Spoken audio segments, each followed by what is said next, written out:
कहीं दूर एक समंदर था और उस समंदर में एक सेलर जहाज चलाने वाला रहता था। पर उसके पास एक खास चीज थी, एक चूहा जो इंसानों की तरह बोल सकता था। इस चूहे का नाम था रोस्क्यूरो। वह नटखट था, मजेदार था, लेकिन सबसे ज्यादा उसे नई चीजें जानने और देखने का शौक था। एक दिन सेलर अपने इस अनोखे चूहे को लेकर एक किंगडम में आया। उस दिन खास था क्योंकि वहाँ रॉयल सूप डे मनाया जा रहा था। राजा और रानी के लिए खास सूप बन रहा था जिसे बनाने वाला था शाही शेफ, और उसकी मदद कर रहा था एक जादुई जीनी। लेकिन अरे बाप रे, बनते बनते सूप में गलती से वाइन की पूरी बोतल गिर गई। सबको लगा कि अब तो सूप खराब हो गया, पर जब इसे छका गया तो निकला दुनिया का सबसे लाजवाब सूप। सभी इस स्वादिष्ट सूप का इंतजार कर रहे थे। रानी जैसे ही इसे पीने वाली थी कि तभी धड़ाम, ऊपर से रोस्क्यूरो सीधा उसके सूप में गिर पड़ा। बचाओ चूहा, चूहा! रानी जोर से चिल्लाई और सदमे में उसे दिल का दौरा पड़ गया और अफसोस, रानी की वहीं मृत्यु हो गई। राजा गुस्से में तिलमिला उठा। उसने तुरंत आदेश दिया, इस चूहे को पकड़ो और मार दो। बेचारा रोस्क्यूरो जान बचाकर भागा और आखिरकार एक गटर नाली में गिर गया, जहां वह एक चूहों की गुप्त दुनिया में पहुंच गया। यहाँ चूहों की एक पूरी दुनिया थी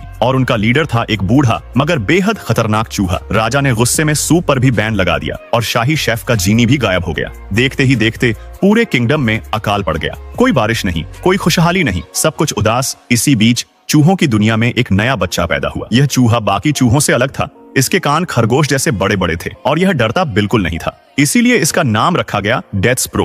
पर बाकी चूहे उसे पसंद नहीं करते थे क्योंकि वह बहुत हिम्मती था। उसकी टीचर ने गुस्से में उसके माता पिता से कहा, इस पर ध्यान दो, इसे समझाओ कि चूहे कैसे जीते हैं। एक दिन उसका भाई उसे महल की लाइब्रेरी में ले गया जहां चूहे किताबें कुतरते थे। लेकिन डेथस्प्रो ने तो किताब खोलकर कहानी पढ़नी शुरू कर दी। यह कहानी थी एक योद्धा की जो राजकुमारी को बचाता है, और बस यहीं से उसने ठान लिया कि वह भी योद्धा बनेगा। डेथस्प्रो की मुलाकात राजकुमारी से हुई जो बेहद उदास थी। उसने उसे वह अधूरी कहानी सुनाई जो उसे बहुत पसंद आई, पर समस्या यह थी कि वह कहानी का अंत नहीं जानता था। राजकुमारी ने कहा, अगली बार आओ और मुझे पूरी कहानी सुनाओ। पर अफसोस, इससे पहले कि वह कहानी पढ़ने वापस जाता, माउस वर्ल्ड के लोगों ने उसे पकड़ लिया। उन्होंने उसे इंसानों से बात करने की सजा दी और उसे अंधेरी गुफा में फेंक दिया। लेकिन वह तो योद्धा था। अंधेरे में घूमते घूमते वह एक जेल में पहुंचा जहां उसे रोस्क्यूरो मिला।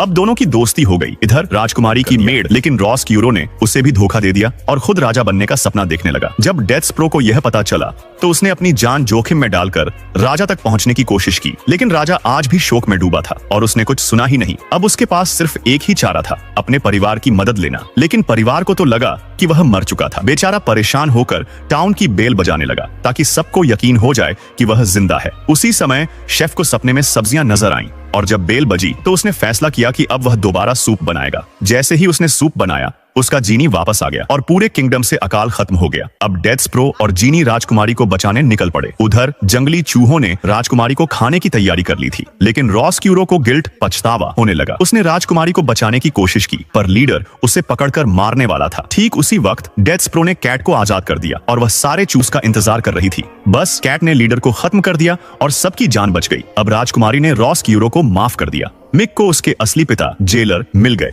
और वे दोनों गांव में रहने चले गए। राजा ने भी अपनी गलती मानी और रॉयल सूप डे को दोबारा शुरू कर दिया। अब पूरा किंगडम खुश था। डेथस्प्रो अब राजकुमारी का सबसे अच्छा दोस्त बन गया और रोस्क्यूरो वह फिर से समंदर की सैर पर निकल पड़ा, नई जगहें देखने। और इस तरह हमारी मजेदार, रोमांचक और दिलचस्प कहानी खत्म होती है।